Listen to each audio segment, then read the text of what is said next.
e paz de Deus. A paz de Deus que excede todo entendimento, guardará as vossas mentes e os vossos corações em Cristo. Ele guarda. É Ele que faz isso. Agora nessa primeira reunião, apenas pinceladas, porque eu também não tenho mais do que isso. É aquilo que eu tenho sido alcançado. Tenho mais que isso. Princípios espirituais. O que são princípios espirituais? Princípios espirituais são meios, caminhos, pelos quais Deus o Pai usa em nós, trabalhando em nós, para que Ele possa obter em nós o seu eterno propósito. Ele usa meios, princípios espirituais, meios, para que Ele possa obter em nós o seu propósito. São princípios espirituais. E nós vamos começar no livro de Levíticos. Livro de Levíticos, capítulo 8. Levíticos, capítulo 8. Nós vamos citar aqui, versículo 14. Ele vai dizer a respeito da obra da cruz, a obra do Calvário. Então fez chegar o novilho da oferta pelo pecado, e Arão e seus filhos puseram as mãos sobre a cabeça do novilho da oferta pelo pecado. Esse texto ele fala sobre a obra da cruz, a oferta pelo pecado, expiação, regeneração, purificação de pecados.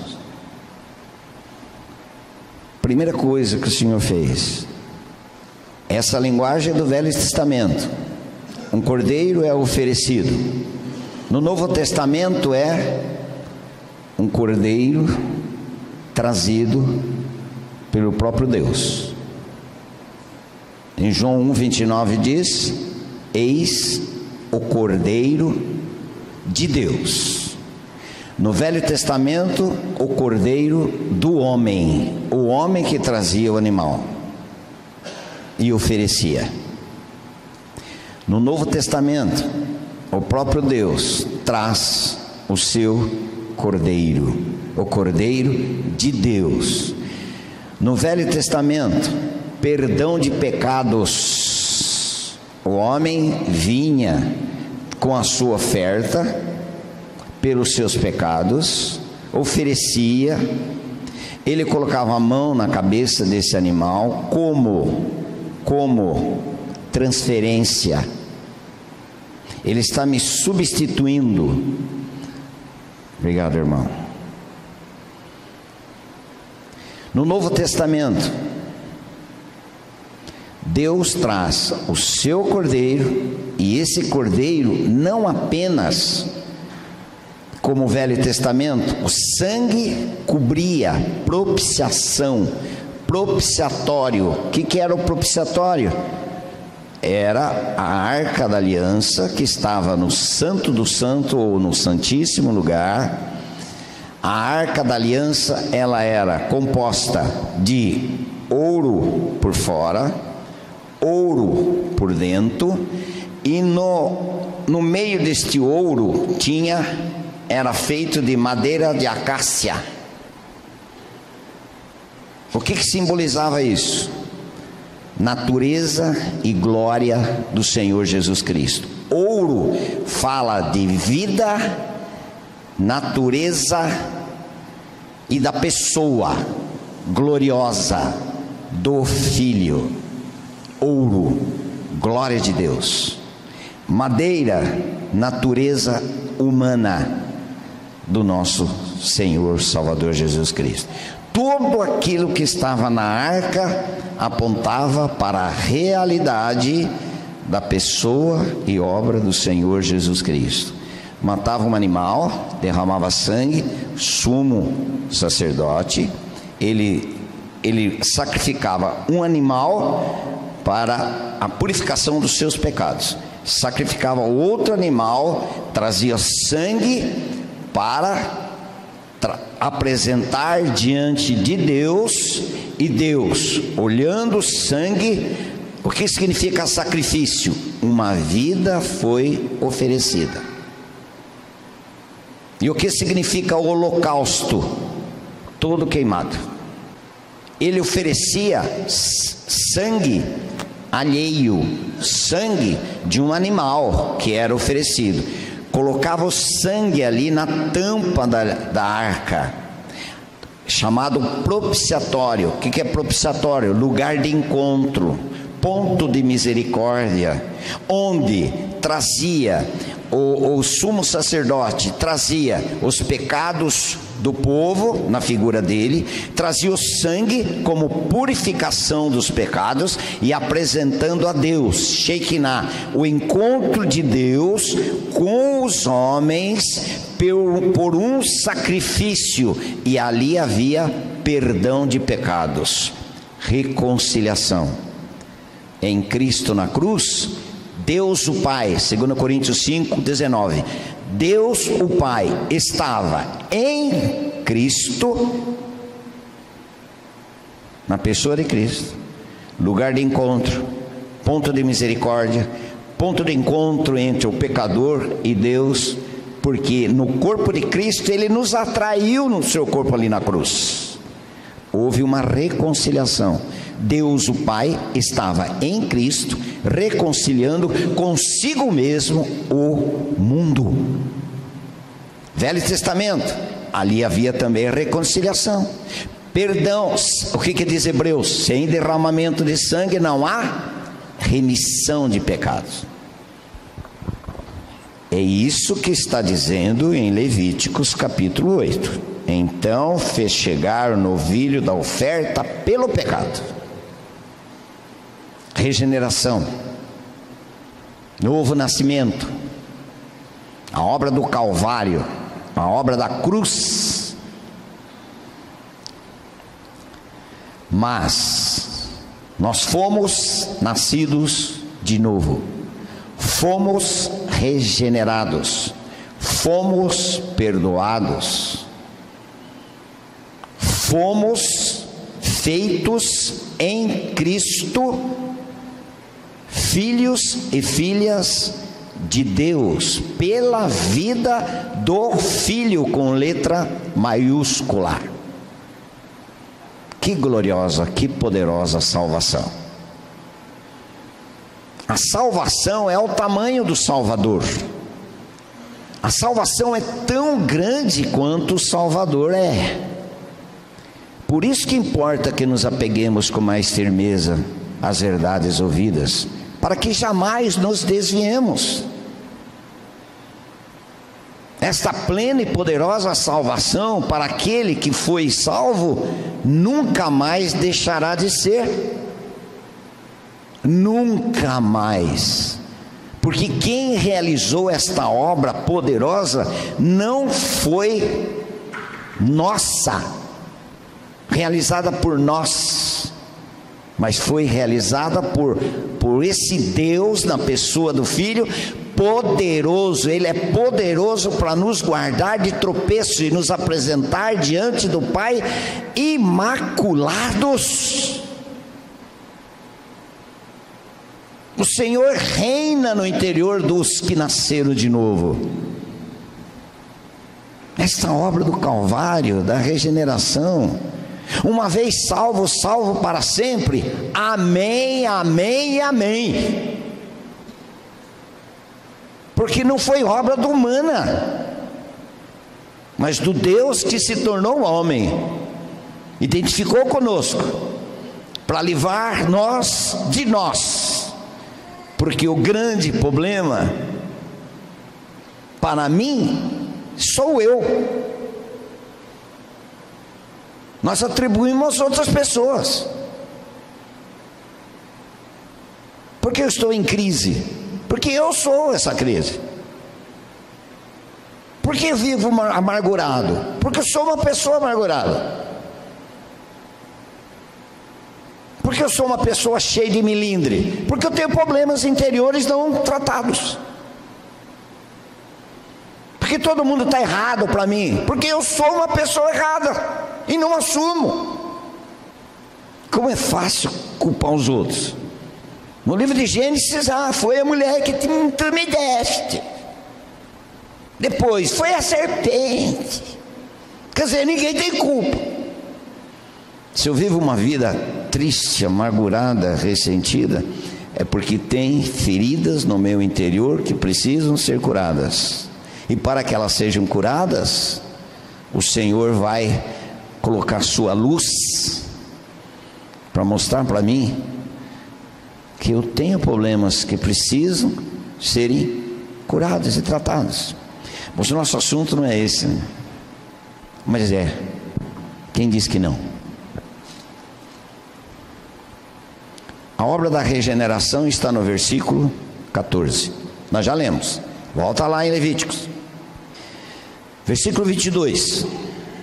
Agora ele vai nos ensinar princípios, caminhos estabelecidos pelo próprio Deus, agindo em nós, para que nós sejamos capacitados para podermos responder o seu, com letra maiúscula, seu eterno propósito.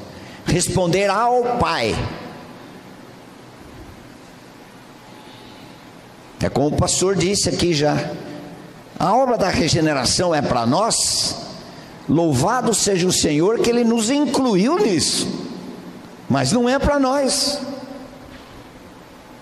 O que diz Romanos 11:36? Eu vou viajando. O que diz Romanos 11:36? Porque dele, por meio dele, e para quem? E para nós. E para Ele, quantas coisas? Todas as coisas. Portanto, aí sobra o que? Quando a gente tem essa revelação, essa experiência real: glória eternamente a Ele, amém. É isso que sobra para nós. Mas não é para nós, para Ele. Tudo é para Ele. Irmãos, eu fujo do assunto. Você está passando tribulação na sua vida? Angústia? Perdido o sono?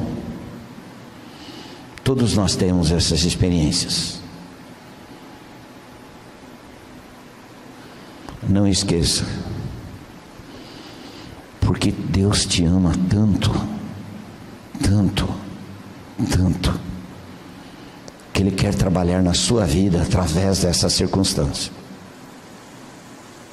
Nunca te deixarei, jamais te abandonarei. Ele te ama. É por isso. Para alguns, o que um homem disse em uma certa ocasião? Sofrimentos na vida do cristão são trombones de Deus para os nossos ouvidos surdos.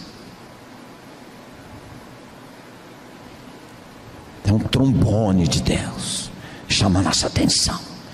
Mas por que Ele permite? Porque Ele me ama. Nunca deixaremos de ser amados. Mas eu pisei na bola. Continua, o amor dele não sobe nem desce. Ele não vai me amar menos porque eu errei. Ele não vai me amar mais porque eu estou acertando. Ele me ama todo o tempo. Mas Ele permite algumas situações para nos levar a nos conhecer como nós estamos, aprova ou reprova. Vamos voltar lá? Gostaria de ser como o pastor Romeu. Ele abre um parêntese. O pastor Glênio diz assim: os parentes do irmão Romeu, 45 minutos, 50 minutos, os parentes ele abre, depois fecha, que você vai tentando fechando, né? É uma riqueza. Mas a gente abre um parêntese de 2 minutos, já está bom.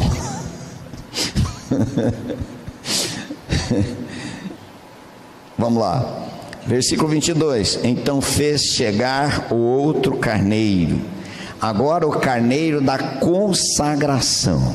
Não é mais o carneiro para perdão de pecados, regeneração, justificação.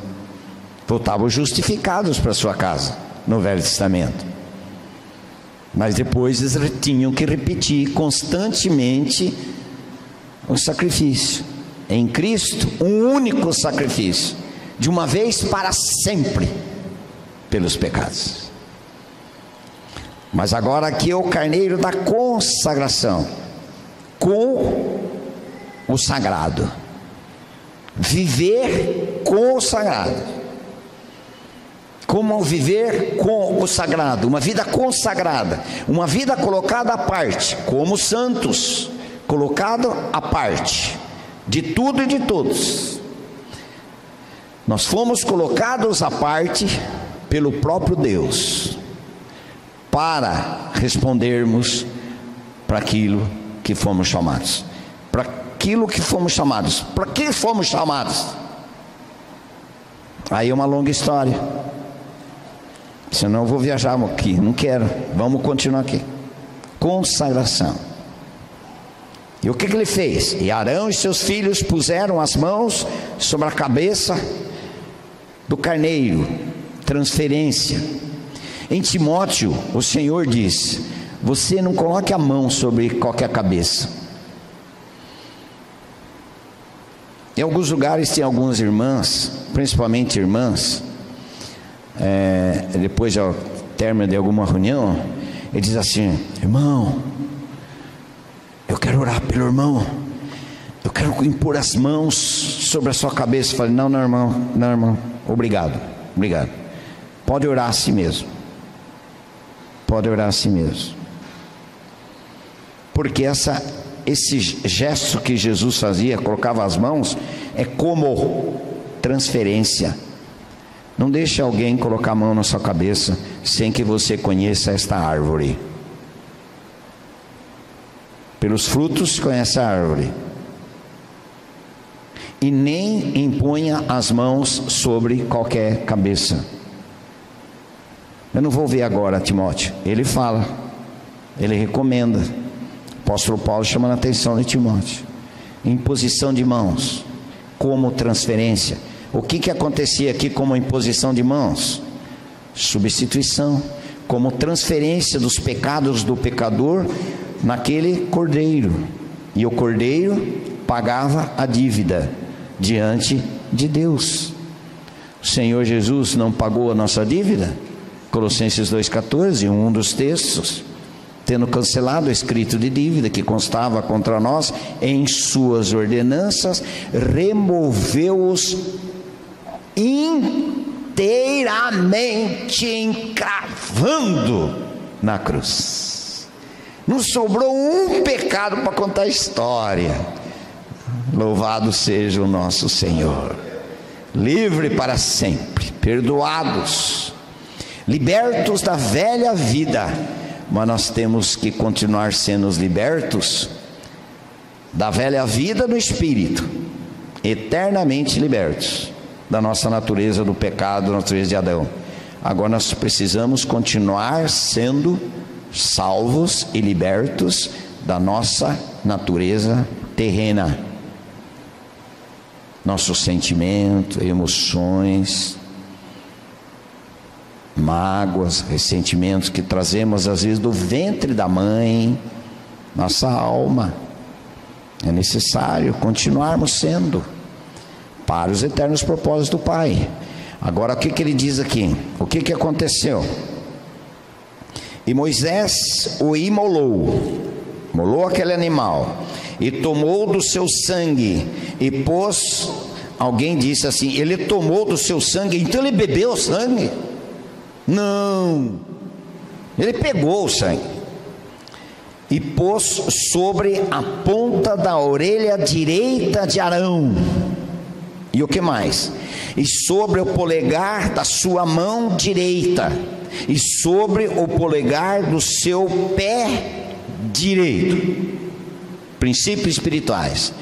Onde começa o nosso relacionamento com o Senhor? Ouvir. O que diz Romanos 10:17? A fé vem pelo ouvir. E ouvir qualquer coisa? Porque se nós deixarmos ouvir, o nosso ouvido ouvir qualquer coisa, vai nos contaminar. Se nós disponibilizarmos os nossos ouvidos para ouvir qualquer coisa, eu ouço qualquer coisa, falando de Jesus, falando de Deus, dizendo que é evangelho que eu estou ouvindo. Se nós abrirmos os nossos ouvidos, nós vamos ser contaminados, sim. O que é uma onda que está passando por aí? Você é bom, Deus tem tudo para você, Deus ama você, e Ele vai dar tudo o que você pedir. É uma onda que está aí bombando. Você é o centro do amor de Deus. O centro do amor de Deus é o Filho. Mas se o Filho dele estiver em mim, estiver em você, nós vamos ser beneficiados. Mas o centro do amor de Deus é o Filho.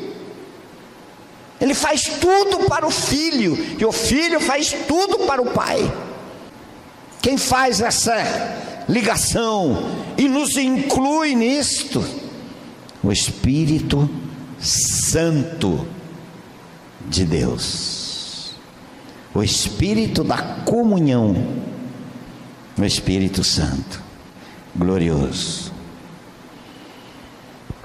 Quem sabe depois nós vamos falar se a gente consegue agradar a Deus. Eu e você temos condições de agradar a Deus. Depois no segundo tempo, se o Senhor quiser, Ele vai nos fazer lembrar. Qual o princípio? Qual voz que tem determinado o seu viver? Qual é a voz que tem determinado o seu viver? Olha como é interessante a fé na palavra. Nós já citamos Romanos 10:17. A fé vem pelo ouvir. O que está causando hoje aqui? Se os seus ouvidos estiverem abertos, porque nós podemos estar aqui só com nossa orelha. Ouvir é uma faculdade do coração. Quando eu estou ouvindo, e aí será misturado com fé. Por quê? Porque eu estou no meu interior dizendo, é a palavra de Deus pura, então eu quero, eu recebo, eu necessito. Aí vai ser misturado com fé, gerar fé, e vai produzir. Primeiro princípio, ouvido. Entra sangue, entra, é fruto de um sacrifício, é fruto do nosso relacionamento com aquilo que Paulo diz em 1 Coríntios 2:2. Eu decidi. Por que você para, Luz? Às vezes para eu lembrar o texto, que eu posso estar esquecido, mas para fazer as mentes das pessoas, eu já sei de cor esse texto, mas por que ele parou? É uma decisão pessoal do apóstolo Paulo. Eu decidi. Decidi o quê? Eu decidi nada saber entre vocês.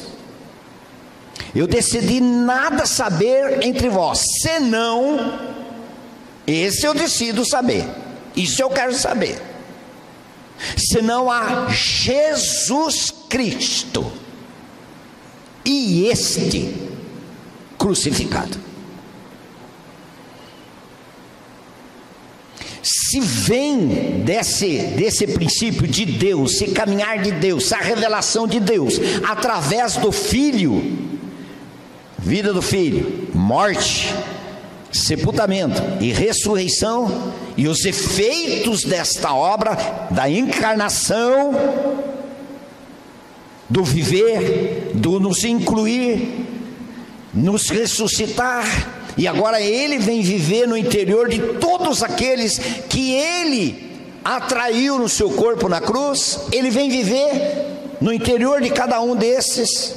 Se for nesse sentido da centralidade de Cristo, eu quero para a minha vida, eu estarei aberto, nem cochilar, nem pensar em outra coisa, porque eu quero que entre e cause efeito no meu interior.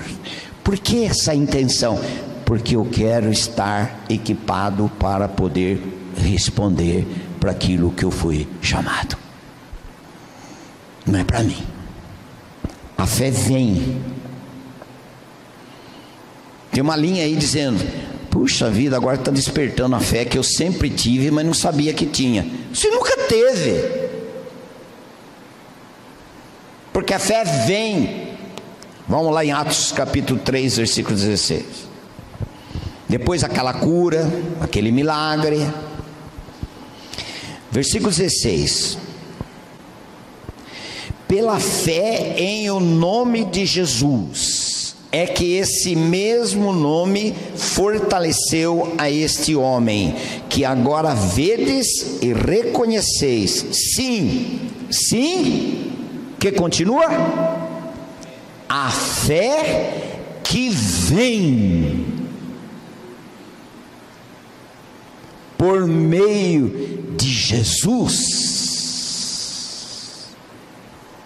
Deus deu a este saúde perfeita na presença de todos. Fé por meio de Jesus, havendo Deus outrora falado muitas vezes e muitas maneiras aos pais pelos profetas, mas nos últimos dias nos falou pelo Filho. Logo após o batismo no Jordão, o céu se abre e uma voz: este é o meu Filho amado, em quem me comprazo, em quem tenho todo o meu prazer. Lá em João 2, batismo de Jesus. Abre o céu e revela uma pessoa gloriosa. O falar de Deus é Jesus, é o Cristo de Deus. No Monte da Transfiguração, Mateus 16, ou é 17? Mateus 17.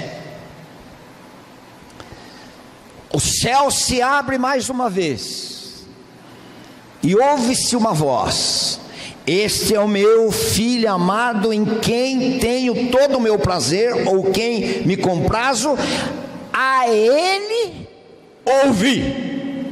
Aí já acrescentou: a Ele ouvi. Qual é o falar de Deus para mim e para você? Ah, Deus está mandando falar isso, Deus está mandando falar aquilo, Deus está mandando. Deus tem um único falar para mim e para você: a pessoa do Filho. E o Espírito Santo vai estar conduzindo todo esse agir de Deus. A terceira vez: levantai a porta as vossas cabeças, para que entre o Rei da Glória. Ninguém fala mais, agora recebe. O Filho glorioso, depois da grande batalha, ele venceu. Com as marcas da grande batalha, ele é recebido na glória como o Senhor dos Exércitos. Lá no Salmo 24, o glorioso Filho.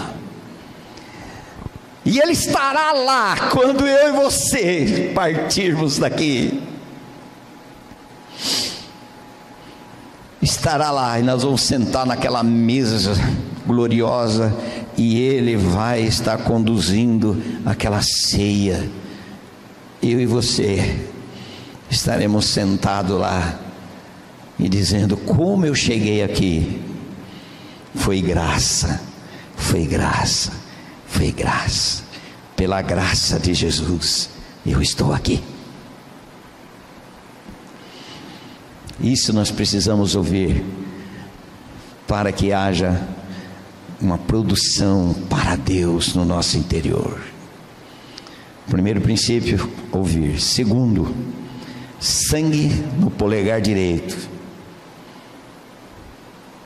Tudo aquilo que eu estiver fazendo para Deus, diretamente na obra de Deus, não tem como não na obra de Deus.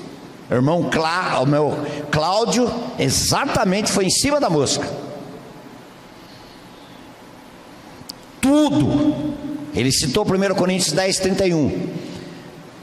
Quer bebais, quer comais, ou façais qualquer outra coisa. Qual outra coisa? Relacionamento familiar, trabalho, negócios, comprar alguma coisa, vender outra coisa, nosso trabalho secular, faça tudo para a glória de Deus. O que eu estou fazendo como esposa? Submissa? Ou sou mandona? Ou tem que ser do meu jeito? O que diz Provérbios 14:1? A mulher sábia edifica sua casa, mas a imprudente destrói com as suas próprias mãos. Por que ela destrói? Porque ela não aprendeu, não teve obra da cruz, sangue, obra da cruz naquilo que faz, como esposa, como mãe, como liderança de comunidade. Eu não sirvo a minha esposa, 44 anos de casamento, pela graça. É a mulher mais linda que está aqui nessa reunião. Aonde eu ando, sempre é ela a mais bonita de todas. Para mim, para você, a sua esposa. A Tânia é a mulher mais linda para aquele homem feio ali. Eu vou demais aquele rapazinho ali. A mulher mais linda para nós é a nossa esposa. Você deu uma olhadinha nela aí? Dê uma olhadinha na sua esposa. Fala: olha o que ele disse. Eu concordo. Eu concordo. Essa esposa que você tem foi presente de Deus para você. Mas eu quero trazer uma palavra também para alguém que não está vivendo mais como marido e esposa. Houve separação. Não fique se condenando. Não fique carregando culpa. Porque o Senhor Jesus já levou essas culpas. Nossos erros, nossos fracassos, nosso desespero, Ele já carregou sobre si. O fardo dele é leve. Viu? Descanse. Entregue isto. Confesse isso. E diga a Ele que você quer responder o propósito dele. E Ele vai encaminhar. Deixe Ele cuidar dessas coisas. Eu vou abrir mais um parênteses aqui. Eu vi as crianças aqui. Quando eu estava aqui, se não me engano, eu pedia para que as crianças orassem. Não foi isso? Eu vi que elas não... Hoje não aconteceu isso. Eu fiz isso numa igreja agora em Ourinhos, domingo passado. As crianças vieram, eu estava no púlpito com o pastor. Aí o pastor disse assim: Pastor Lúcio, o senhor pode conduzir as crianças? Eu falei: mas eu ia pedir exatamente isso. A gente estava de pé os dois, atrás do púlpito. Eu desci, é bonito lá é grande, muito bonita a igreja, a construção. Desci e contei a história para as crianças. Falei: irmão pastor, ele falou: fique à vontade. Ele não me conhecia. Ele me conheceu no dia que eu fui lá pregar. Ele não me conhecia. Ele disse assim: irmão, pastor, fica à vontade. Eu falei: tá, deixou à vontade. Aí eu contei a história que eu estava numa certa igreja e as crianças estavam orando, e uma das crianças, devia ter 8, 9 anos, diz assim na oração: Deus, traga meu pai de volta. A gente está sentindo tanta falta dele. Deus, traz meu pai de volta lá para nossa casa. Nossa, aquilo lá arrebentou. E daí, por que não deixar as crianças orarem? As famílias vão ensinar seus filhos a orar em casa, porque tem a possibilidade deles orarem aqui. Primeira coisa, relacionamento com Deus, intimidade com o Senhor. Isso é o fazer.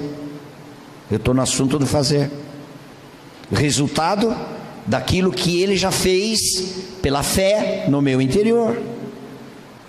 Outra coisa, a criança começa a orar em público, estará ajudando ela a falar em público, para apresentar um trabalho na escola, na faculdade, depois que ele vai estar num emprego, falar perante pessoas que estão analisando ela para aprová-la ou reprová-la num trabalho. Ela está desenvolvendo. A igreja, o reunir da igreja, está cooperando para que aquela criança se desenvolva, não somente espiritualmente, mas pelo relacionamento espiritual dela, causando efeito no que eles estão fazendo no seu dia a dia. Com a minha esposa, eu não sirvo a minha esposa, não sirvo para nada. Eu sirvo ao meu Senhor Jesus na vida da minha esposa. Sangue no polegar direito. O que nós fazemos tem sido resultado do nosso relacionamento com Deus, o Pai. Quando nós fazemos isso, nós paramos de cobrar dos outros, porque não faz o que eu faço. Quantos erros nós cometemos? Todo mundo tem que ter a mesma visão que eu tenho, todo mundo tem que fazer o mesmo trabalho que eu faço. Faça, se o Senhor chamou você, faça com alegria, livre, e não prenda ninguém com uma visão que não tiveram. Mas Deus usa você, Deus deu a você. Desempenhe esse trabalho. Você ouviu, causou, faça. Você não está fazendo para ninguém, você está fazendo para o Senhor, na vida das pessoas. Efeito que eu estou fazendo é efeito do meu relacionamento, o meu serviço, quer seja em casa, quer seja nossos filhos, nossa casa, nosso marido e esposa, ou na comunidade. O meu serviço é resultado do meu relacionamento com este que só me serviu. O Senhor Jesus não veio para servir, Ele veio para servir, Ele não veio para ser servido. Ele veio para servir e dar a sua vida. Em favor de quem? Eu não vou falar porque eu tenho vergonha. Em meu favor. Incrível. E esse serviço nosso agora deve ser resultado desse serviço que Ele presta a nós até hoje. É o que eu faço. Outro ponto, não sei quanto tempo. Outro ponto: sangue no polegar direito. O que diz o Salmo 119, 105? Lâmpada para os meus pés. A direção que você está tomando é efeito da revelação de uma luz que você está recebendo para andar naquela direção, ir para aquele lugar. Qual direção você tem dado para a sua vida? A sua comunidade onde você congrega? É a direção que você tem recebido? Lâmpada para os meus pés é a tua palavra, e luz para o meu caminhar, para os meus caminhos. Olha o efeito do ouvir. Define tudo na nossa vida. Vamos parar por aqui com esse tempo. Vamos tomar uma aguinha e voltaremos, se o Senhor não nos levar nesse tempo. Amém?